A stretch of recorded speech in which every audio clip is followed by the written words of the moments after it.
ঘুমের মধ্যে শব্দটা কেমন যেন শুনতে পাচ্ছিল হরিপাল। অদ্ভুত একটা শব্দ, যেন চিনচিনে কোনো বাচ্চা গলায় কেউ অদ্ভুতভাবে একটা গান করে চলেছে। আর সেই গানের সুর হরিপালের মাথার মধ্যে এসে বারবার ধাক্কা দিচ্ছে।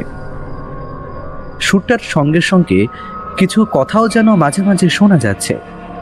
কেউ বলছে, চাঁদ মামা টুকি দিয়ে যা। আর এই শব্দের সঙ্গে সঙ্গে একটা চাপা খিলখিলিয়ে হাসির সঙ্গে মাঝে মাঝে কে যেন হাততালি দিয়ে উঠছে। হরিপাল বারবার এদিক ওদিক তাকিয়ে দেখার চেষ্টা করছিল। রাতের বেলা বাইরে থেকে যদি কেউ এখানে ঢুকে পড়ে তাহলে সেই কথাটা আলাদা, কিন্তু কোনো বাচ্চা ছেলে এমন সময় এখানে ঢুকবে কি করে? তাছাড়া বাড়ির সামনের যে পাঁচিল আর মস্ত বড় গেট রয়েছে, সবকিছু বাতাসে শরতের ছোঁয়া লাগতে শুরু করেছে। তাই রাতের দিকে কেমন ঠান্ডা শিরশিরে ভাব থাকে একটা। হঠাৎ হঠাৎ হরিপালের গাটা অকারণেই কেমন যেন শিরশির করে ওঠে। এই এমন একটা বাড়ি যে পাহারা দেওয়ার জন্য রাত জেগে থাকতে হবে, কিন্তু এই বাড়িতেই বা এমন কি আছে যার জন্য চোর এই বাড়িতেই বা আসবে? এমনই বা কিসের আদিক্ষেতা তা বুঝি না। কিন্তু হরিপালকে জগন্নাথ যখন এই বাড়ি পাহারা দেওয়ার জন্য কিছু টাকা দেবে বলেছিল, তখন তার সাথে এটাও বলে দিয়েছিল, রাতের বেলা বাড়ির মধ্যে যেখানে খুশি চলে যেতে পারিস হরিপাল, কিন্তু সাবধান, দোতলার উত্তরের ঘরের সামনে যাবি না, খবরদার। যাই হয়ে যাক না কেন ওই ঘরের সামনে তুই কিন্তু যাবি না। ঘুমের ঘোরের মধ্যে হরিপাল সমস্ত কিছুই ভুলে গিয়েছিল। তাই বাচ্চার হাসি আর কথা বলার শব্দটা যখন উপর থেকে ভেসে এলো, তখন সে আর দেরি করল না। তাড়াতাড়ি হ্যারিকেনটা হাতে নিয়ে বাইরে বেরিয়ে এসে সিঁড়ি দিয়ে উঠতে লাগলো উপরের দিকে। দোতলার সিঁড়িটা বাড়ির বাইরের দিকে। ভেতরে একটা সিঁড়ি আছে, তবে সেই সিঁড়ির অবস্থা ভালো নয়। বাইরেরটার অবস্থা এখন মোটামুটি ভালো। একটু চেষ্টা করে সিঁড়ি বেয়ে উপরে উঠে যাওয়া যায়। হরিপাল সেই পথেই চলেছিল। হ্যারিকেনটা বাইরের দিকে এদিক ওদিক ঘোরাতেই বাড়িটার পেছনের দিকে জঙ্গল মতো জায়গাটা চোখে পড়ল। বউদের বাড়িতে কি মানুষ থাকতে পারে? এখানে জগন্নাথ দাদা কি করে যে থাকে সেটাই তো বুঝি না। কথাটা বলে হরিপাল ঠোঁট উল্টে একবার হাসল। নিজে নিজে যে কি ভাবলো সে কথা নিজেই জানে। আর ঠিক তখনই দোতলার দিক থেকে আবার সেই বাচ্চা ছেলের গলায় কথাগুলো ভেসে এলো, চাঁদ মামা টুকি দিয়ে যা। তারপরেই হাততালির শব্দ, কিন্তু না, শুধু বাচ্চা ছেলের গলার হাসির শব্দ নয়, তার সঙ্গে যেন আরো কেউ একটা হাততালি দিচ্ছে। কোনো গ্রামের লোকেই যদি এই পথে না আসে তাহলে এখন উপর থেকে শব্দ ভেসে আসছেই বা কি করে? আমার তো মনে হয় নিশ্চয়ই গ্রামের কোনো লোক এইখানে এসেছে, কিন্তু কোথা থেকেই বা ঢুকলো? কথাটা মনে হতেই হরিপালের মনে হলো তার গোটা শরীর যেন স্থির হয়ে গেল। এতক্ষণ ঘুমের ঘোর লেগেছিল তার চোখে মুখে, এইবার সেটা মুহূর্তের মধ্যে উবে গেল। তাহলে জগন্নাথ দাদা কি সত্যিই তার কাছ থেকে কিছু লুকিয়ে রেখেছিল? এমন কিছু এই বাড়িতে আছে যার জন্য এখানে চোর পর্যন্ত আসতে পারে? ঘর থেকে বেরিয়ে আসার সময় অকারণেই হরিপাল একটা লাঠি হাতে তুলে নিয়েছিল। দোতলার লম্বা ব্যালকনির এক প্রান্তে এসে দাঁড়াতেই বুঝতে পারল উত্তরের সেই শেষের ঘরটার কাছে ব্যালকনির মেঝের উপর কেউ যেন বসে আছে। একটা হ্যারিকেন জ্বলছে, আর সেই হ্যারিকেনের আলোয় দেখা যাচ্ছে দুজন বসে আছে। একজন তার দিকে পিঠ করে, আর হ্যারিকেনের উল্টো দিকে একটা বাচ্চাকে দেখা যাচ্ছে। সে মেঝের উপর একটা হাত রেখে মাঝে মাঝে খিলখিল করে হেসে উঠছে আর বলছে, চাঁদ মামা টুকি দিয়েছে। এই আশ্চর্য ব্যাপার, এত রাতে এখানে বাচ্চা ছেলে এলো কি করে? আর অন্যজনকে দেখে তো কোনো মেয়ে মানুষ বলেই মনে হচ্ছে। এই এই কে ওখানে? এতক্ষণ পরে হরিপাল গলা তুলে ডাকলো। কিন্তু হরিপালের কথায় ওই বাচ্চাটা আর তার দিকে পেছন করে বসে থাকা মেয়েটার স্বাভাবিকত্বের মধ্যে যে কোনো পরিবর্তন হলো তা বোঝা গেল না। হরিপাল হাঁটতে হাঁটতে ব্যালকনির উপরে সামনের দিকে এগোতে লাগলো, কিন্তু হরিপাল লক্ষ্য করলো না চারপাশের বাতাসটা কখন যেন ভারী হয়ে এসেছে। সিঁড়ি দিয়ে ওঠার সময় শরতের একটা ঠান্ডা হাওয়া তার গায়ে এসে ঝাপটা দিচ্ছিল, কিন্তু ব্যালকনিতে সেই হাওয়াটা নেই। তাছাড়া চারপাশে যেন কেমন একটা গুমোট ভাব, যেন মনে হচ্ছে অন্ধকারে দাঁড়িয়ে থাকা কারা যেন এক্ষুনি চারপাশ থেকে ঝাঁপিয়ে পড়বে হরিপালের উপর। কথাটা হরিপালের একবারও মনে হলো না। সে ততক্ষণে সামনের দিকে তাকিয়েছে, কারণ হ্যারিকেনের আলোয় দেখা গেল সামনের সেই বাচ্চাটা দুটো হাত তুলে আস্তে আস্তে হাততালি দিতে দিতে হরিপালের দিকে তাকিয়েছে। বাচ্চাটার শান্ত একটা মুখ, আর সেই মুখে হাসি লেগে রয়েছে। মুখের দাঁতগুলো হ্যারিকেনের আলোতে চকচক করে উঠছে। চোখের দৃষ্টি কেমন যেন অদ্ভুত তীক্ষ্ণ। এই কে তোমরা? জানো না এত রাতে এখানে আসা বারণ? আর এখানে ঢুকেছো কি করে? কি করছো কি তোমরা? কথাগুলো হরিপাল বলল ঠিকই, কিন্তু মনে মনে ভাবছে মেয়ে মানুষটা এতক্ষণ হয়ে গেল তাও তার দিকে তাকাচ্ছে না কেন? আর বাচ্চা ছেলেটাও কেমন যেন একভাবে বসে তার দিকে তাকিয়ে দেখছে হাসি মুখে। হরিপাল আরেকটু এগিয়ে গেল সামনের দিকে, তারপর মনের জোরটা একত্র করে লাঠিটা মেঝেতে ঠুকে বলল, উঠে পড়ো, উঠে পড়ো, যা হয়েছে হয়েছে, চলো এখন, চলো এখান থেকে যাও। রাতের বেলা একটু শান্তিতে ঘুমাবো তারও জো নেই। আমাদের ঘুম নষ্ট করে তুই ঘুমাবি? একটা অদ্ভুত গলায় কথাটা শুনতে পেল হরিপাল। তার যেন মনে হলো কথাটা ভেসে এলো তার দিকে পিঠ করে বসে থাকা সেই মেয়ে মানুষটার দিক থেকে, আর তার সঙ্গে সঙ্গে একটা অদ্ভুত হাসিতে ভরে উঠল চারপাশটা। বাচ্চা ছেলেটাও সেই হাসিতে চোখ দিয়ে আস্তে আস্তে বলতে লাগলো, চাঁদ মামা টুকি দিয়ে যা। কথাটা বলতে বলতে হরিপাল দেখল ব্যালকনির বাচ্চা ছেলেটা এক পাশ থেকে চাঁদের দিকে হাত বাড়ালো। সে দৃশ্যের মধ্যে এক অভাবনীয় অবাস্তবতা। বিস্ফারিত চোখে হরিপাল দৃশ্যটি দেখতে লাগল। সে দেখতে পেল 10 থেকে 11 বছরের ছেলেটার হাতটা লম্বা হতে হতে আস্তে আস্তে ব্যালকনি দিয়ে বাইরের দিকে এগিয়ে যাচ্ছে, যেন মনে হচ্ছে চাঁদ মামাকে টুকি দেওয়ার জন্য এক্ষুনি আকাশ থেকে নিয়ে আসবে। হরিপালের মনে হলো সে ভুল দেখছে। একবার চোখ কচলে নিয়ে আবার সামনের দিকে তাকালো। কোথায় বাচ্চা ছেলেটা, আর কোথায় বা পেছনের দিকে বসে থাকা সেই মেয়ে মানুষটা? না, কোথাও কিচ্ছু নেই। ব্যালকনির উত্তরের ঘরের দরজার সামনেটা কেমন যেন অন্ধকার। তার হাতের হ্যারিকেনের আলো সেই অন্ধকারটুকুকে ভেদ করতে পারছে না। একটু আগেই মনে হলো এই ঘরের দরজাটা খোলা ছিল, কিন্তু এখন মনে হচ্ছে ঘরের দরজাটা বন্ধ। কিন্তু এতটা তো চোখের ভুল দেখবো না। ওই বাচ্চা ছেলেটার গলার স্বর, সেই মেয়েটির গলার স্বর, না না, মনে হয় ঘুমের ঘোরে ভুলই দেখেছি। কথাটা ভেবে হরিপাল পেছনের দিকে ঘুরল, আর ঠিক তখনই উত্তরের ঘরের দরজাটা ক্যাঁচ শব্দ করে খুলে গেল। তারপরে সেখান থেকে বাইরে বেরিয়ে এসে দাঁড়ালো একটি মেয়ে মানুষ। তার মাথাটা নিচের দিকে, লম্বা চুলে মুখের সামনেটা ঢেকে রয়েছে। তার মানে আমি ভুল দেখিনি। এই চল চল বলছি, বেরো এখান থেকে। আমাকে বের করবি তুই? হ্যাঁ, আমাকে? এত সাহস তোর? তাহলে দেখ। এইবার যা ঘটল তাতে কিন্তু হরিপাল আর সামলাতে পারল না।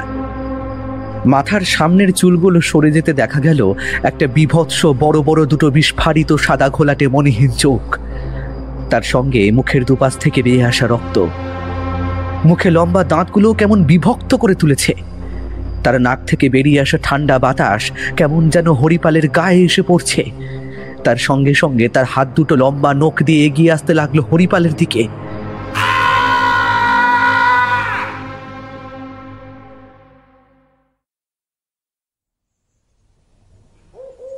দেখ, আমার মনে হয় গ্রামে থাকার জায়গা আর পাওয়া যাবে না। আর আমার মনে হয় যে এই গ্রামে না থেকে পাশের গ্রামে আমারই এক চেনা জানা বাড়ি আছে, সেখানেই বরং চলে যাওয়াটা ভালো হবে। কি বলিস? হ্যাঁ, না রে, এতক্ষণ ধরে চেষ্টা করলাম, এই গ্রামে থাকার মতো ঘর পাওয়া খুবই কষ্টের ব্যাপার। তাছাড়া গ্রামটা তো খুব বড় নয়, একদম ছোট। এমন একটা ছোট্ট গ্রামের দুর্গাপুজো হয় সেটা আমি জানতাম না। এখানে এক অর্থবান পরিবার ছিল, যতদূর মনে পড়ে তারা ছিল ওই রায় বংশেরই, আর তাদেরই এই বংশধররাই এই পুজো চালু করেছিল। অবশ্য তাদের বংশ আর এখন আর জীবিত কেউই নেই, কিন্তু তাদের বাড়িটা আছে, এবং তাদের পরে গ্রামের লোকেরাই দল বেঁধে এই পুজোটা শুরু করে, সেটাই এখনো চলে আসছে। বাহ, তাহলে তো একটা হিস্টোরিক্যাল গল্প রয়েছে। বাড়িটা একবার দেখা যাবে না? বাড়িটা একবার দেখতে পেলে তো ভালো হতো। বাড়িটা না দেখে আমার মনে হয় এখন থাকার ব্যবস্থাটা করা জরুরি। বাড়িটা না হয় আমরা পরেও দেখে নিতে পারবো। আরে ধুর, কি যে বলিস না তুই, বাড়িটাকে আগে দেখিনি? আমরা এসেছি ঘুরতে, তেমন হলে তো আমরা বাড়িতেই থাকতে পারতাম। এখানেই বা কেন এলাম বলতো? একটু ঘুরে বেড়াবো, অনিয়ম জীবন যাপন করব, তার জন্যই তো। দিবাকর আর কিছু বলল না। সে তার এই দুই বন্ধু রাহুল আর মিতাকে ভালোভাবেই চেনে। একবার যখন ওরা বলেছে তখন তা করবে। তাই আর দেরি না করে গ্রামের একদম শেষের দিকে রায়গঞ্জের পরিত্যক্ত দোতলা বড় বাড়িটার কাছে নিয়ে গেল ওদেরকে। ভাঙা পাঁচিল আর বড় লোহার ফটকের বাইরে দাঁড়িয়ে ওরা ভেতরের দিকে তাকিয়ে দেখছিল। ফটকের কাছে লম্বা উঁচু দুখানা থাম উঠে গেছে ওপরের দিকে। সেই থামের গায়ে আগে কিছু লেখা ছিল, তবে এখন তা আর পড়া যায় না। ফটকের গায়ে হাত দিয়ে ওরা বাড়িটার ভেতরের দিকে তাকিয়ে দেখছিল। সত্যি অসাধারণ। এমন একটা বাড়িতে যদি সত্যি সত্যি আমাদের থাকার ব্যবস্থা হতো। আচ্ছা, এই বাড়িটায় থাকার ব্যবস্থা হতে পারে? যতদূর শুনেছি এখানে আর কেউই থাকে না, আর তাছাড়া এমন একটা বাড়িতে ধুলো ময়লা আর সাপখোপের আড্ডাও হতে পারে। এখানে বরং আমাদের না থাকাটাই ভালো। কিন্তু আমার এমন একটা বাড়িতে থাকার বড্ড ইচ্ছে। ইস, যদি এই বাড়িটায় আমাদের থাকার ব্যবস্থা করা যেত। আচ্ছা, তেমন যদি হয় তাহলে কিছু টাকা পয়সা দিয়েও তো ব্যবস্থা করা যেতে পারে নাকি? টাকা পয়সা দিয়ে থাকার ব্যবস্থা হতে পারে, তবে এখানে একটা বিপদ আছে। রাতের বেলা দোতলার দিকে যাওয়া যাবে না। হঠাৎ করে ওদের কাছাকাছি এমন একটা কথা শুনে মিতা চমকে উঠে সরে যায়। দিবাকর, রাহুল ও মিতা তিনজন পেছনে তাকিয়ে দেখে একজন বয়স্ক মতো লোক, মাথায় কাঁচা পাকা চুল, পরনে একটা ময়লা জামা কাপড়। আপনি কে? আমি এই বাড়ির দেখাশোনা করি। আপনারা এখানে থাকতে চাইলে আমি আপনাদের থাকতে দিতে পারি, কিন্তু ওই যে বললাম একটা বিপদ আছে। তার মানে আপনি এখানে একাই থাকেন এখন, কি তাই তো? কিন্তু আজ থেকে প্রায় যখন বছর 20 আগে এসেছিলাম তখন আরও কয়েকজন ছিল না এখানে? তখন যারা ছিল তারা এখন নেই। এই পরিত্যক্ত ভাঙা বাড়িতে কে আর পরে থাকবে? হ্যাঁ, আপনারা আসুন, ভেতর থেকে বাড়িটা দেখুন, তবে তার জন্য কিন্তু আমায় কিছু টাকা দিতে হবে। রাহুল দেরি না করে মানিব্যাগ খুলে 100 টাকার 3টে নোট দিল লোকটার হাতে। তারপর গলা নামিয়ে বলল, আরও পাবেন, কিন্তু রাতে আমাদের একটা থাকার ব্যবস্থা করে দিতে হবে। গ্রামে রাতের বেলা থাকার কোনো ব্যবস্থা করতে পারছি না আমরা। তাছাড়া আজ আবার পঞ্চমী, 2-1 দিনের মধ্যেই পুজো শুরু হবে।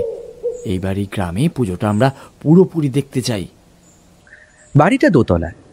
একতলার দোতলায় বেশ কয়েকটা ঘর। বাইরের দিক থেকে একটা সিঁড়ি চলে গেছে ভেতরে, সেইটা ভাঙা। বাড়িটার দিকে তাকিয়ে ওদের বেশ ভালো লাগলো। একতলার কয়েকটা ঘর এখনো বাস করার মতো রয়েছে। দোতলার ঘরগুলো নাকি খুব একটা ভালো নয়। জগন্নাথ এগিয়ে গিয়ে একতলার একটা ঘর ওদের দেখিয়ে দিয়ে বলল, শুধু ঘরই আছে, আর কিছু দিতে পারবো না। তবে নিচে পাতার জন্য যদি কিছু লাগে তাহলে সেটা আমি আমার ঘর থেকে দিতে পারি। ততক্ষণে বিকেল হয়ে এসেছিল। মাথা গোজার একটা জায়গার সত্যি সত্যি ব্যবস্থা হয়ে যাওয়ায় সঙ্গে সঙ্গে ওদের শরীর কেমন যেন ক্লান্ত হয়ে পড়ল। ওরা আর দেরি না করে তাড়াতাড়ি জগন্নাথের কাছ থেকে একটা বস্তা নিয়ে ঘরের মেঝেতে রেখে ওদের ব্যাগপত্র গুছিয়ে রেখে লম্বা হয়ে বসে পড়ল। মিতা বলল, লোকটা দোতলায় যাওয়ার কথা বারণ করলো কেন বলতো? দোতলায় কি আছে? ক্লান্ত শরীরে ওরা কিন্তু আর দেরি করলো না। জগন্নাথের দেখিয়ে যাওয়া একতলার পাশাপাশি দুটো ঘরে ওরা লম্বা বস্তা বিছিয়ে নিল রাতের শোয়ার জন্য। ওদের কাছে ব্যাগের মধ্যে কিছু খাবার, জলের বোতল এবং আরও কিছু জিনিসপত্র রয়েছে। একটা রাত ওরা চালিয়ে নিতে পারবে। মিতা তার ঘরের সমস্ত ব্যবস্থা করে পাশের ঘরের দরজার কাছে এসে দেখল ততক্ষণে রাহুল আর দিবাকর শুকনো খাবার তার সঙ্গে আর কি যেন বার করে ফেলেছে। বন্ধু, খিদে পেয়েছে, আমি আর অপেক্ষা করতে পারছি না, তাড়াতাড়ি কিছু খেতে দে। এসে থেকে ওরা কিন্তু খুব বেশি কথা বলল না। গ্রামে ওরা কতদিন থাকবে এই সমস্যা নিয়ে কথাবার্তা চলছিল। মাথা গোজার এই জায়গাটা যদি ভালো হয় তাহলে তো ওদের কোনো সমস্যা নেই, শুধু খাওয়ার একটা ব্যবস্থা করতে হবে। জগন্নাথকে টাকা দিলে সেই ব্যবস্থাও নিশ্চয়ই সেই করে দেবে, সেটা আশা করাই যায়। বাকি সময়টা গ্রামে ঘুরে ঘুরেই কাটাবে ওরা। আচ্ছা, ওই গ্রামের পুজোটা শুরু হওয়ার একটা গল্প আছে বলেছিলি না? এখন আমরা যে বাড়িতে রয়েছি এটা হলো এখানকার রায়বাড়ি। রায়বাড়ি জমিদার বাড়ি না হলেও ওই জমিদারের মতোই ছিল আর কি। তাদের জমি জমা সম্পত্তির পরিমাণ হিসেবে যেমন বেশি, তেমন শুনেছি ইংরেজ আমল থেকে তারা ব্যবসাপত্রও করত। সেই সময় নাকি তারা ইংরেজদের সঙ্গে ওই ব্যবসা বাণিজ্যও করত। তাদের কিন্তু টাকা পয়সা আমদানি হতো অনেকটাই বেশি। স্বাধীনতার পরেও তাদের খুব একটা সমস্যা হয়নি, কারণ এরা যখন বুঝতে পেরেছিল হাওয়া বদলাতে শুরু করছে তখন ভারতবর্ষে সাধারণ মানুষের সাহায্য করতেও শুরু করেছিল। আর যারা এই বোকার মতন কাজগুলো করেছিল তারা কিন্তু আন্দোলনে ধ্বংস হয়ে গেছে। এমন কিন্তু অনেক অর্থবান পরিবারের কথা আমি জানি, যারা স্বাধীনতা আসার প্রাক্কালে ধন্যে প্রাণে মারা পড়েছে। কিন্তু এই বড়লোক রায় পরিবাররা বুদ্ধি করে সঠিক সময় নিজেদের পরিবর্তন করে এনে গ্রামের মানুষদের দিকে মন দিয়েছিল। কিন্তু তার সঙ্গে দুর্গাপুজোর ব্যাপারটা কোথায় জড়িয়ে রয়েছে? বলছি তারা, পুরোটা শুনলেই বুঝতে পারবি। তো কি যেন বলছিলাম, হ্যাঁ, তো এই জমিদার একদিন স্বপ্ন দেখলেন যে মা দুর্গা তাকে এই স্বপ্নে দেখা দিয়েছিলেন যে এই গ্রামে তিনি প্রতিষ্ঠা পেতে চান, যেখানে তোদের কালকে নিয়ে যাব। গ্রামের শেষের দিকে একটা মাঠ আছে, সেই মাঠের কাছে তিনি মা দুর্গার স্বপ্ন দেখতে পেয়েছিলেন। এ কথা তিনি পরদিন সকালেই বাড়ির লোকেদেরকে জানাতেই তারা সমস্তই ব্যবস্থা করলেন। পুরোহিত ছিল এই গ্রামেরই একজন মাথাধর লোক। তার কথা গ্রামে সকলেই শুনত এবং তার কথায় স্বাধীনতার আগে ওই দুর্গাপুজো শুরু হয়। স্বাধীনতার পরেও কিছুদিন এই পরিবারের লোকজন সেই সুযোগ চালিয়েছে, কিন্তু তারপরেই হঠাৎ করেই কোনো একটা কারণে এই পরিবারের বল্লভ রায়ের আচমকা মৃত্যু হয়। সবচেয়ে আশ্চর্যের কথা হলো এই পরিবারে কোনো সন্তান ছিল না। আসলে শোনা যায় সমস্যাটা ছিল বল্লভ রায়ের স্ত্রীর মধ্যেই। তবে তিনি ছিলেন বেশ ভালো মানুষই। বল্লভ রায় দ্বিতীয় কোনো বিয়ে করার কথাও ভাবেননি। তবে এই সমস্ত কিছুর মধ্যে আশ্চর্য একটা গল্পও আছে। গল্প? ঘরের মধ্যে একটা হ্যারিকেন জ্বলছে। দুই ঘরে দুটো হ্যারিকেনের ব্যবস্থা জগন্নাথ নিজেই করে দিয়ে গেছে। সেই হ্যারিকেনের আলোয় ধুলো অধ্যুষিত ঘরের মাঝে একটা জায়গা পরিষ্কার করে ওরা বসেছে। কেমন একটা ভ্যাপসা গন্ধ। জানালা দিয়ে মাঝে মাঝে হাওয়া ভেসে আসছে ভিতরে। সেই হাওয়ার ধাক্কায় জানালার পাল্লায় ঠক ঠক করে শব্দ হচ্ছে। দিবাকর একটু চুপ করেই রইল, তারপরে বলল, বল্লভ রায় সবাইকে না জানিয়ে আরও একটি মেয়েকে এই বাড়িতে নিয়ে এসে রেখেছিলেন। তার কথা বিশেষ কেউই জানতো না, এমনকি জমিদার বল্লভ রায়ের সন্তান তারই গর্ভে বড় হচ্ছিল। একটা সময় তিনি ভেবেছিলেন যে ওই মেয়েটি, মানে যার গর্ভে ওই সন্তান রয়েছে, তাকে এখান থেকে সরিয়ে দিয়ে ওই ছেলেটিকে নিজের সন্তান বলে পরিচয় দেবেন। তবে একটা আশ্চর্য ঘটনা ঘটে যায়।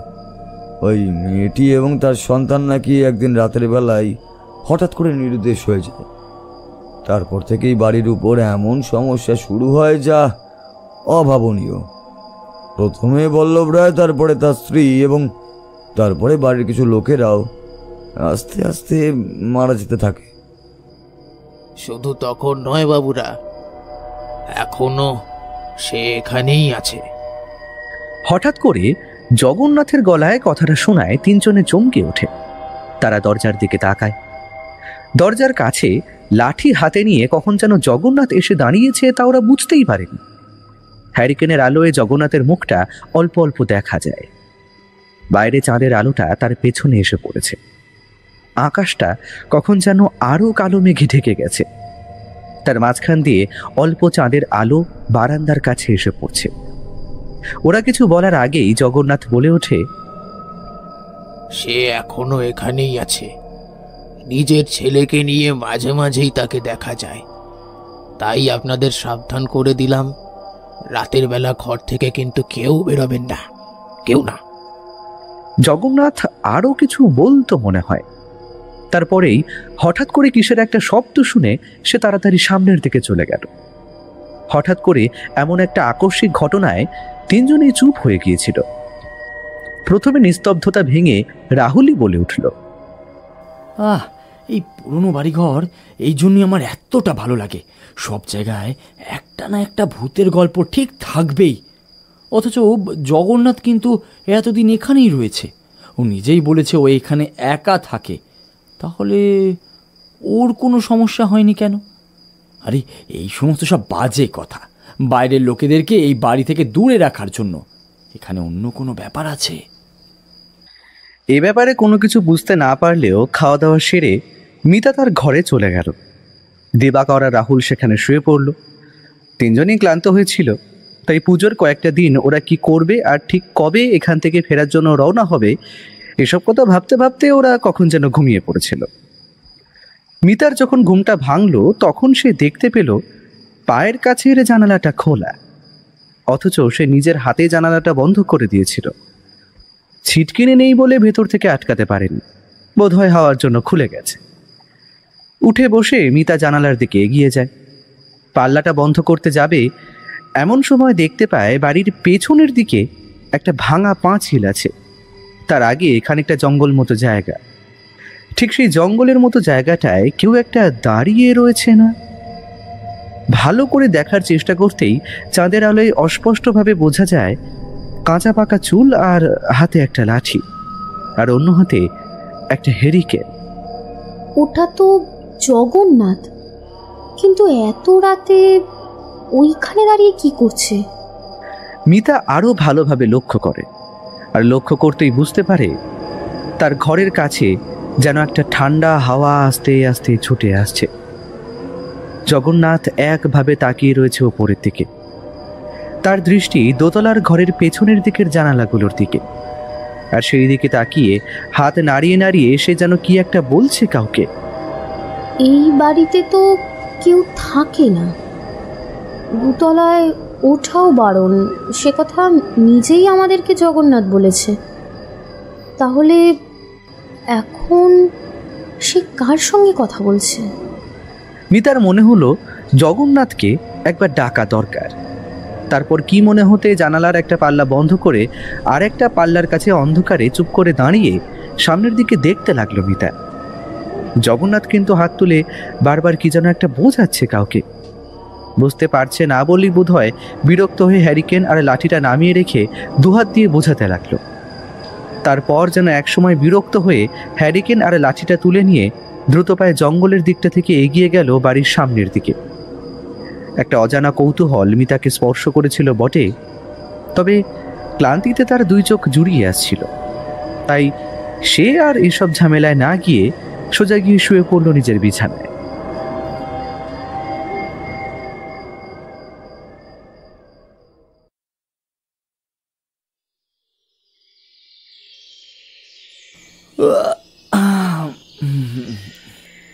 যাই বলিস ভাই, ভূতের বাড়িতে কিন্তু ঘুমটা খুব একটা খারাপ হয় না। চোখ বন্ধ করলাম আর দেখ সকাল হয়ে গেল। তুই যে কুম্ভকর্ণ সে কথা সকলেই জানে, ও সব নিয়ে আর কিছু বলতে হবে না। একটা কাজ করি, চল আজকে বরং গ্রামটা ঘুরে দেখি। আজ তো ষষ্ঠী, আশা করি আজ থেকে পুজোর সমস্ত কাজকর্ম শুরু হয়ে যাবে। কাল থেকে আবার পুজো, আমরা বরং একেবারে দশমী শেষ করেই এখান থেকে যাব। দশমীতে নাকি মায়ের মূর্তি নদীতে ফেলার সময় অদ্ভুত কিছু রিচুয়াল ওই গ্রামে হয়ে থাকে। তাই নাকি? তাহলে তো ভালোই। পুরো ব্যাপারটা আমি ক্যামেরায় ধরে রাখবো। তারপর ফিরে গিয়ে গোটা ব্যাপারটা নিয়ে একটা আর্টিকেল কিংবা অন্তত একটা ডকুমেন্টারি তৈরি করা যাবে। বাড়িতে সত্যি সত্যি কিছু একটা আছে, জানিস তো? একটু পরেই ওরা বাড়ি থেকে বেরিয়ে এলো। বাড়ির চৌহদ্দি থেকে বেরিয়ে বাইরে গ্রামের পথে নামতেই মিতা বাড়িটার দিকে তাকিয়ে কথাটা বলল। মিতার কথায় ওরা দুজনেই তাকালো বাড়িটার দিকে। ভাঙা দেওয়াল আর রং করা ফটক পেরিয়ে দোতলা বাড়িটার দিকে তাকাতেই ওদের এই দিনের বেলাতেও কেমন যেন মনে হলো এমন একটা বাড়িতে সত্যি সত্যি কি কেউ থাকতে পারে।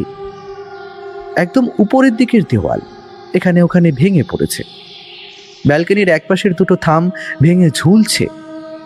দোতলার যে উত্তরের ঘরের কথা জগন্নাথ বলেছিল সেই ঘরের সামনের থামটাই ভাঙা।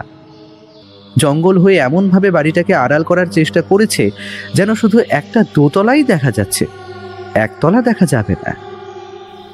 আরে ধুর, ওসব কিচ্ছু না। ওই লোকটা অমনভাবে কথাগুলো বলল তাই তোর অমন মনে হয়েছে, আর তাছাড়া কিছুই নয়। চল চল। মিতা ওদের কাল রাতের কথাটা বলতে গিয়েও কেন জানি বলল না। সেদিন গোটা দিন ওরা গ্রামের এদিকে ওদিকে ঘুরে বেড়ালো। গ্রামের শেষের দিকে সেই মাঠের কাছে দুর্গাপুজোর মূর্তি একেবারে প্রস্তুত, অস্ত্র দান করে পুজো শুরু করলেই হলো। গ্রামটা খুব একটা বড় নয়, তবে দেখতে শুনতে বেশ ভালো। ধানের জমি, বড় একটা নদী, বড় একটা খেলার মাঠ, ছোট্ট একটা স্কুল, এখনো পর্যন্ত একটা মাটির বাড়ি, তাছাড়া বেড়ার বাড়ি এবং নতুন করে গড়ে ওঠা ইটের বাড়িও রয়েছে। ওদের বেশ ভালোই লাগলো ঘুরতে। তাই দুপুরের দিকে ওরা ফিরে এলো।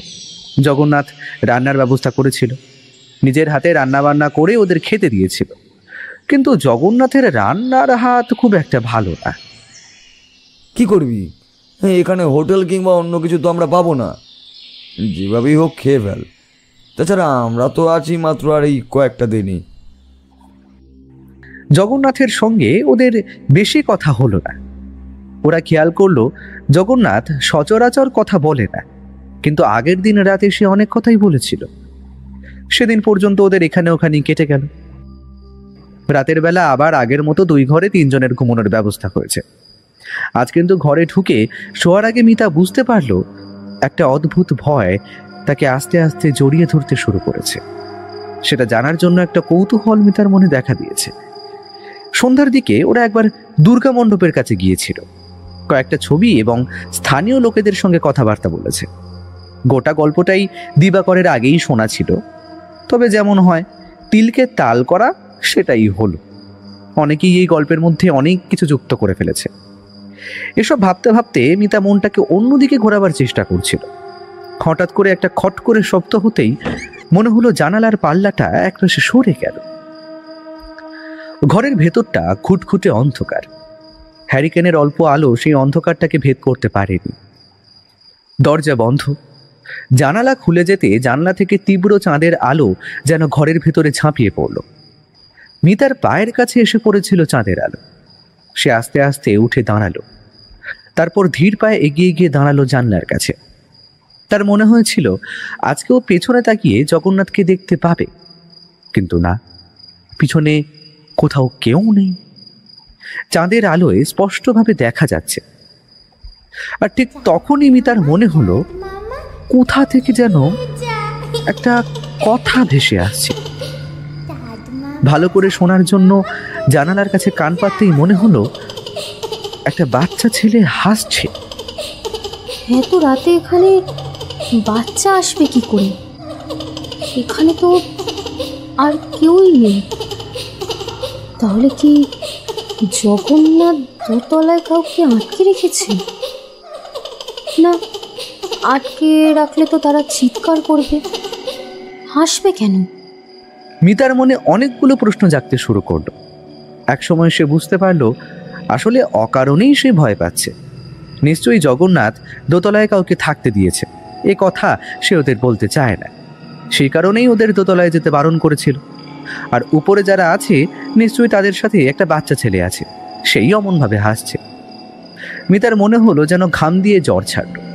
জানালা থেকে সরে আসতে যাবে এমন সময় শুনতে পেল সেই বাচ্চা ছেলেটার গলায় অস্পষ্টভাবে কেউ বলছে, চাঁদ মামা টুকি দিয়ে যা। তারপরে বাচ্চা ছেলেটার হাসির সঙ্গে আরো একটা মেয়েলি গলায় হাসির শব্দ শোনা গেল। রাত তো কম হয়নি, এই সমস্ত চললে আমি ঘুমোবো কি করে? আচ্ছা, পাশের ঘরে দিবাকর, রাহুল, ওরা কি কেউ শুনতে পাচ্ছে না? কথাটা মনে করে মিতা হ্যারিকেনটা হাতে করে বাইরে বেরিয়ে আসে। লম্বা বারান্দার এই প্রান্ত থেকে ওই প্রান্ত ফাঁকা। কি মনে হতে হাঁটতে হাঁটতে এগিয়ে যায় শব্দের উৎস লক্ষ্য করে। বাইরের দিকের সিঁড়ির কাছে এসে থমকে দাঁড়িয়ে পড়ে সে। জানালার দিকে তাকাতেই মনে হলো একটু আগে জানালার পেছন থেকে কেউ তাকিয়ে তার দিকে দেখছিল। যেই সে মাথা তুলেছে অমনি সরে গেছে। মিতা বুঝতে পারে শিরদানার কাছ থেকে একটা ঠান্ডা ভাব আস্তে আস্তে ওপরের দিকে উঠতে শুরু করেছে। ঠিক তখনই কোথা থেকে যেন একটা পেঁচা ডেকে উঠল, আর সেই পেঁচার ডাকের শব্দে থতমত খেয়ে আরেকটু হলেই মিতার হাত থেকে হ্যারিকেনটা পড়েই যাচ্ছিল। শুধু শুধু কি দরকার এসব? যদি কোনো বিপদ হয়।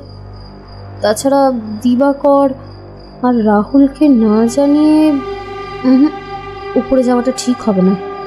এ কথা ভেবে মিতা যেই পেছনের দিকে সরতে যাবে এমন সময় আবার উপর থেকে সেই হাসির শব্দের সঙ্গে বাচ্চা ছেলের গলাটা শোনা যায়। চাঁদ মামা টুকি দিয়ে যা। মিতার মনে হয় উপরে যে আছে তাকে একবার অন্তত দেখা প্রয়োজন। কে এত রাতে ওখানে বসে এমন ভাবে ছড়া টানছে? হ্যারিকেনটা হাতে শক্ত করে চেপে ধরে মিতা এক পা করে সিঁড়ি বেয়ে ওপরের দিকে উঠতে থাকে। দিনের বেলায় সে একা ভালো করে এসে দেখেছে, তাই হ্যারিকেনের আলো না থাকলেও একপাশে রেলিং ধরে আস্তে আস্তে উপরের দিকে ঠিকই উঠতে পারত। সোজা উঠে এসে পথের বাঁকে একটা পা রেখেই মিতার একটা অদ্ভুত ব্যাপার মনে হয়। কি হলো? এই বাঘটার কাছে আসতেই মনে হলো আশেপাশের শব্দগুলো কেমন যেন থেমে গেল। মনে মনে ভয় পেলেও একটা কৌতূহল ততক্ষণে মিতাকে চারপাশ থেকে ঘিরে ধরতে শুরু করেছে। সে পথের বাঁকটা ঘুরে আস্তে আস্তে উপরের দিকে উঠতে থাকে। আশেপাশের শব্দটা ততক্ষণে থেমে গেছে। একটা গুমোট পরিবেশ চারপাশে যেন তৈরি হয়েছে। তবে সেই গুমোট পরিবেশটাকে খান খান করে দিয়ে বাচ্চা ছেলেটার হাসির শব্দ ভেসে উঠছে, আর তার সঙ্গে সেই আগের মতন ছড়া। ওই তো দোতলার উত্তরের ঘরটার সামনে যেন কেউ বসে আছে। একটা হ্যারিকেনও জ্বলছে, আর চাঁদের আলোটাও এসে পড়েছে ওখানে। চাঁদের আলোয় মিতা দেখতে পেল একটা বাচ্চা ছেলে। তার মুখটা মিতার দিকেই রয়েছে, কিন্তু আশেপাশে আর কেউ কোথাও নেই। একটা বাচ্চা ছেলে এভাবে এখানে বসে আছে কেন? হ্যারিকেনের আলো এই বাচ্চা ছেলেটার মুখের দিকে তাকাতেই মিতার কেমন মায়া হলো। একটু বেশ আদো আদো মুখ।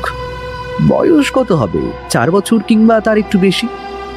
মিতাকে দেখেই যেন সে সোজা তার দিকে তাকিয়েছে, তারপর নিজের একটা হাত বাড়িয়ে দিল সামনের দিকে। আদো আদো গলায় বলল, মা মা।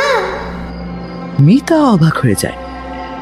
উত্তরের ঘরের দরজাটা বন্ধ, আশেপাশের ঘরের দরজাগুলোও বন্ধ।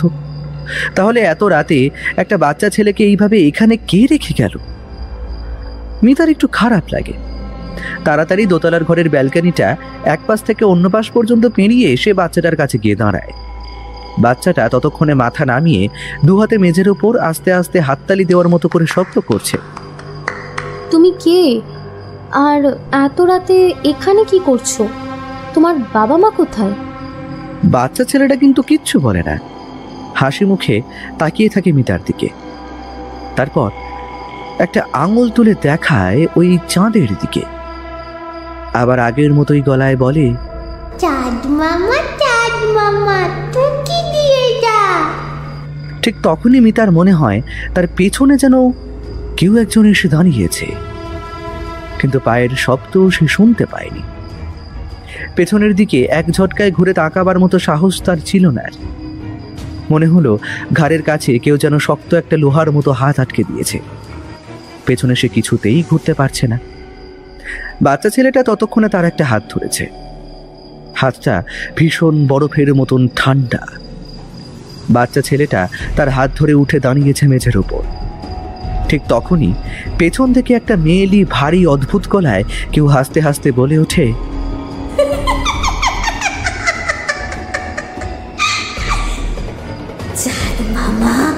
চাঁদ মামা ওকে নিয়ে যা। একটা প্রবল আতঙ্কে চিৎকার করে উঠতে যায় মিতা, কিন্তু তার গলা থেকে কোনো শব্দ বেরিয়ে আসে না। ততক্ষণে দুটো ঠান্ডা বরফের মতো হাত পেছন থেকে তার ঘাড়ের উপর চেপে বসেছে, যেন আস্তে আস্তে সেই হাতটা আরো চেপে বসতে থাকে তার কাঁধের উপর। ঠিক সেই সময় বাচ্চা ছেলেটা হাসতে হাসতে দুটো হাততালি দিয়ে কি যেন বলে ওঠে, তবে সেটা শোনার মতো ক্ষমতা মিতার রইল না, কারণ ততক্ষণে সেই বাচ্চা ছেলেটার দুটো হাতের আঙুলগুলো ঢুকে এসেছে মিতার চোখের ভেতরে। মিতার আর্তনাদটা গলার কাছে এসে থেমে যায়। ঘাড়ের উপর সেই চাপটা বাড়তে বাড়তে একসময় মট শব্দ করে তার ঘাড়টা ভেঙে পড়ে একপাশে। রক্তে ভেসে যায় দোতলার উত্তরের ঘরের মেঝেটা। সেই স্ত্রীলোকটি এবার বাচ্চা ছেলেটার হাত ধরে হাঁটতে হাঁটতে গিয়ে দাঁড়ায় উত্তরের ঘরের দরজার সামনে। দরজাটা খুলে যায়। ভেতরে খুটখুটে অন্ধকার। ওরা ভেতরে ঢুকতেই দরাম শব্দ করে দরজাটা বন্ধ হয়ে যায় এক নিমেষে।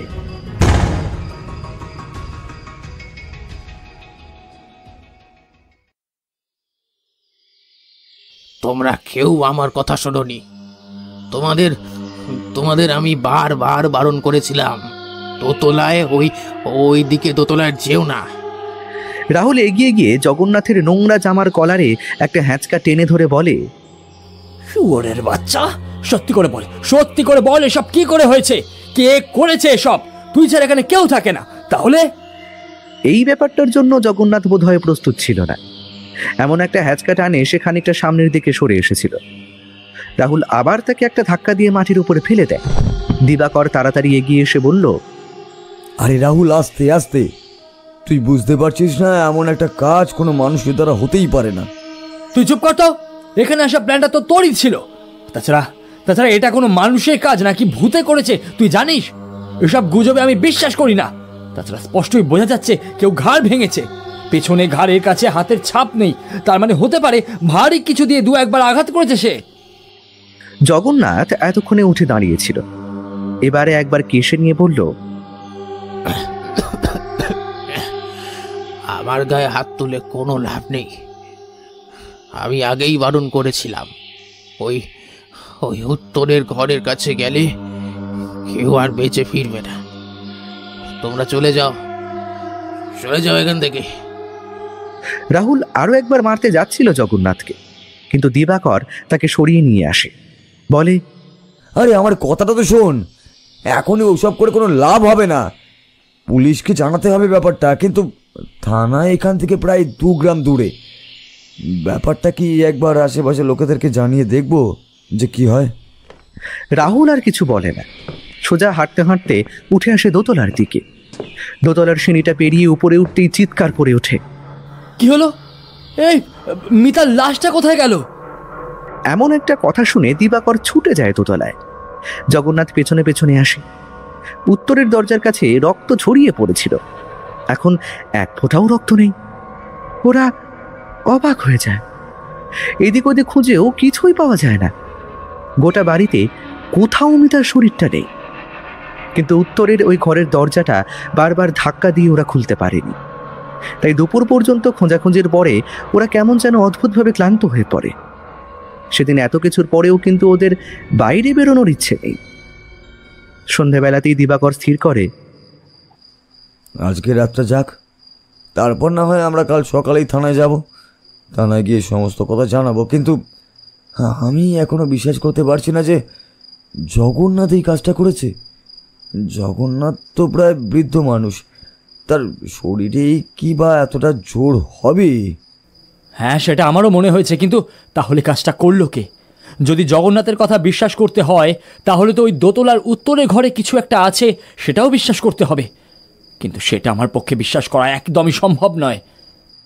এই বাড়িতে দোতলার উত্তরের ঘরের কাছে এমন ঘটনা এর আগেও ঘটেছে। রাহুল অবাক হয়ে তাকায় দিবাকরের দিকে। তার মন বিশ্বাস করতে চায় না, কিন্তু যে দৃশ্যটা সে নিজের চোখে দেখেছে তারপরে অবিশ্বাস করবে কি করে? তার চোখের সামনে থেকে একটা লাশ হঠাৎ করে গায়েব হয়ে গেছে। একরকমভাবে সেদিনটা কেটে যায়। সন্ধ্যের দিকে না চাইতেও ওরা কোনো রকমে দুটো খেয়ে বিছানায় শরীর এলিয়ে দিয়েছিল। পরদিন সকালেই থানায় যাবে এমনটাই ঠিক ছিল, কিন্তু অনেক রাতের দিকে ঘুমটা ভেঙে যায় রাহুলের।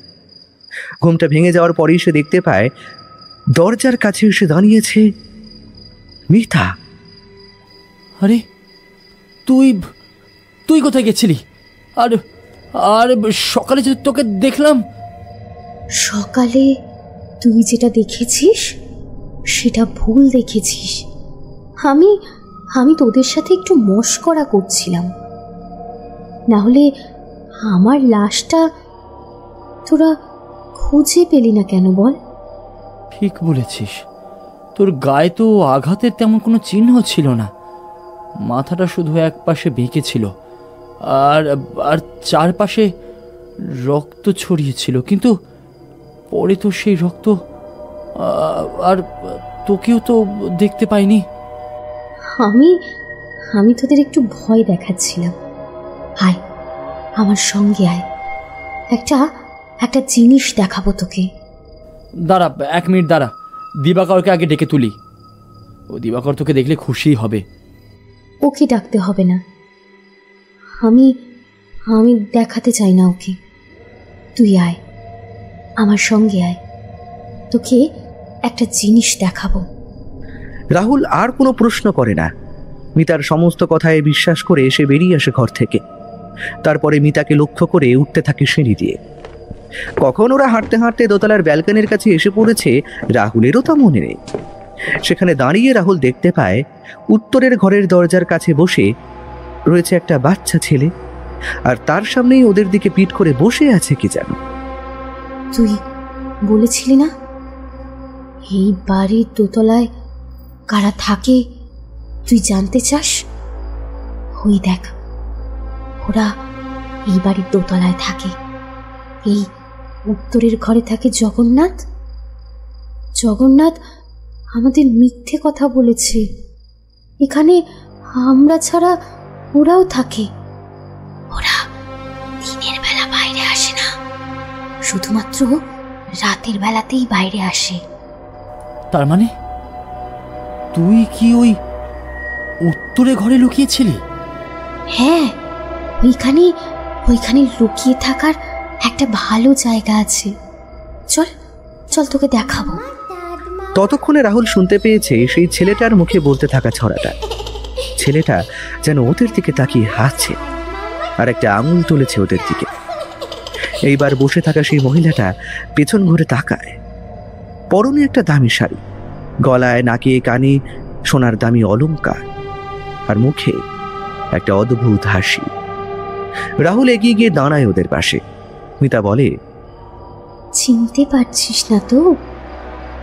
জগন্নাথ যে বল্লভ রায়ের কথা বলেছিল না, বল্লভ রায়ের আরও একটা মেয়েকে এই বাড়িতে এনে রেখেছিল, যার গর্ভে বল্লভের সন্তান একটু একটু করে বড় হচ্ছিল। এই হলো সেই সন্তান, বল্লভ রায়ের ছেলে। আর এই হলো সেই মেয়েটি। রাহুলের মুখে একটা হাসি ফুটে উঠতেই যাচ্ছিল, কিন্তু তার আগেই হঠাৎ করে একটা কথা মনে হয়। কথাটা মনে হতেই রাহুল বলল, বল্লভ রায়ের গল্প তো সেই স্বাধীনতার আগের আমলের। যদিও মনে করা যায় স্বাধীনতার পরেও তারা ছিল, কিন্তু এই বাড়ি তো আজ প্রায় 20 বছর ধরে পরিত্যক্ত, সে কথা নিজে বলেছে সে। তাহলে এরা এত বছর ধরে এইখানে এইভাবে থাকে, সে কথা কেউ জানে না। কিন্তু বলো, ভাইয়ের ছেলে যদি হয় তাহলে তার বয়স এখন অনেক হওয়া দরকার। এই কথাটা বলার সঙ্গে সঙ্গে একটা শব্দ হলো, আর চারপাশে কেমন যেন অন্ধকার নেমে এলো। রাহুল অবাক হয়ে তাকিয়ে দেখল তার আশেপাশে কালো ঘুটঘুটে অন্ধকার। একটু আগে তার সামনে দেখা গোটা থামটা কেমন যেন ভাঙা। উত্তরের ঘরের দরজাটা খোলা, কিন্তু কোথাও এক ফোঁটাও আলো নেই। মিতা, এই মিতা, মিতা তুই কোথায় গেলি? কোথাও কোনো শব্দ নেই, যেন মনে হচ্ছে এই দোতলাটা আশেপাশের গ্রাম থেকে বিচ্ছিন্ন হয়ে গেছে। রাহুল তার নিঃশ্বাসের শব্দ পর্যন্ত শুনতে পাচ্ছিল, কিন্তু দোতলার ঘরের ভেতরে ওই দুটো কিসের আলো?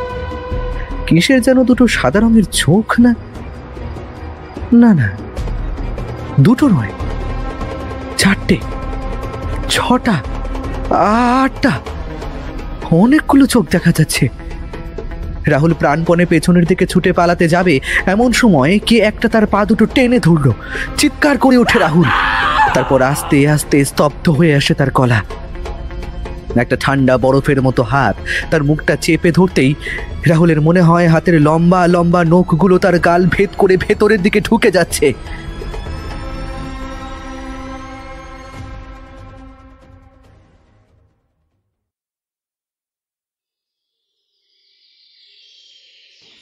পরদিন সকালে দিবাকর রায় বাড়ি ছেড়ে দেয়। সেদিন অষ্টমীর সকাল। যাওয়ার আগেই জগন্নাথের হাতে 500 টাকার বেশ কয়েকটা নোট গুঁজে দিয়ে বলে, তুমি আমায় যে সাহায্য করলে সে কথা আমি কখনোই ভুলবো না জগন্নাথ, কিন্তু খবরদার এই কথাগুলো যেন আর বাইরে পাঁচখান না হয়, কেমন? কি যে বলেন বাবু, আপনার টাকা খেয়েছি, আপনার কথার অন্যতা হবে না। কিন্তু বাবু, এই দুজনকে এনে এখানে আপনি এভাবে মারতে গেলেন কেন? ওদের ওপরে আমার একটা ব্যক্তিগত আক্রোশ প্রথম থেকেই ছিল। ওরা আমার সাথে একসাথে কলেজে পড়লেও আমার বন্ধু হলেও রাহুল সব কিছুতেই আমার থেকে এগিয়েই ছিল। তাছাড়া মিতাকে আমি মনে মনে ভীষণই ভালোবাসতাম, কিন্তু এই রাহুল মেয়েটাকেও আমার কাছ থেকে কেড়ে নিয়েছিল। তাই অনেক দিন ধরে আমি একটা সুযোগ খুঁজছিলাম, আর এই দুর্গাপুজোর সময় একটা ডকুমেন্টারি তৈরি করার ছলেই সুযোগটা আমার কাছে চলে এসে গেল। আমি জানতাম রাহুল আর মিতার কৌতূহল অনেক বেশি।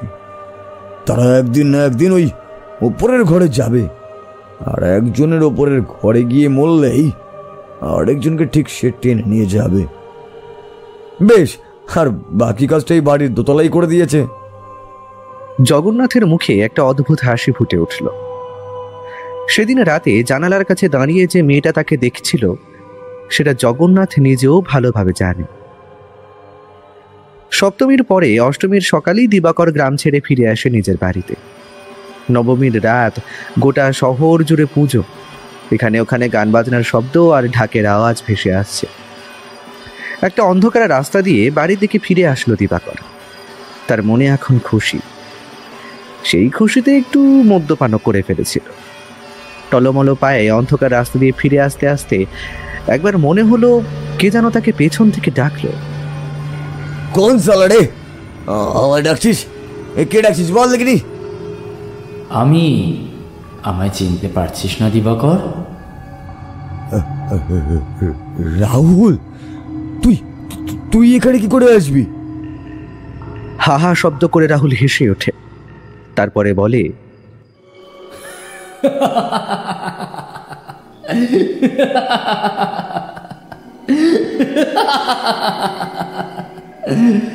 শুধু আমি না, দেখ আরেকজন এসেছে, আলোটা জ্বালা। দিবাকর কোনো রকমে পকেট থেকে মোবাইলটা বার করে ফ্ল্যাশ লাইটটা সামনের দিকে ফেলতে যেতেই বুঝতে পারে টর্চটা কাজ করছে না। হঠাৎ করে তার নেশা ছুটে যায়, কারণ দুটো ছায়ামূর্তি ততক্ষণে তার দিকে এগিয়ে আসতে শুরু করেছে। ওরা যেখানে দাঁড়িয়েছিল তার উপরে একটা গাছ ছিল। সে গাছের ছায়াতে ভালো করে দেখা যায় না। টলমলো পায়ে পেছনের দিকে সরে আসতে থাকে দিবাকর। ছায়ামূর্তিগুলো বেরিয়ে আসে, আর তারপরেই দিবাকর তাদেরকে চিনতে পারে, রাহুল আর মিতা। কিন্তু এমন বিভৎস দুজনের মুখ কখনোই দিবাকর কল্পনা করতে পারেনি। সে চিৎকার করে দুটো হাতে নিজের চোখের কাছটা ঢেকে ফেলে, কিন্তু রাহুল আর মিতা তখনও এগিয়ে আসে আর অদ্ভুত গলায় হাসতে থাকে, আর হাসতে হাসতে বলে, চাঁদ মামা, চাঁদ মামা, চাঁদ মামা, চাঁদ মামা, দিবাকরকে নিয়ে যা।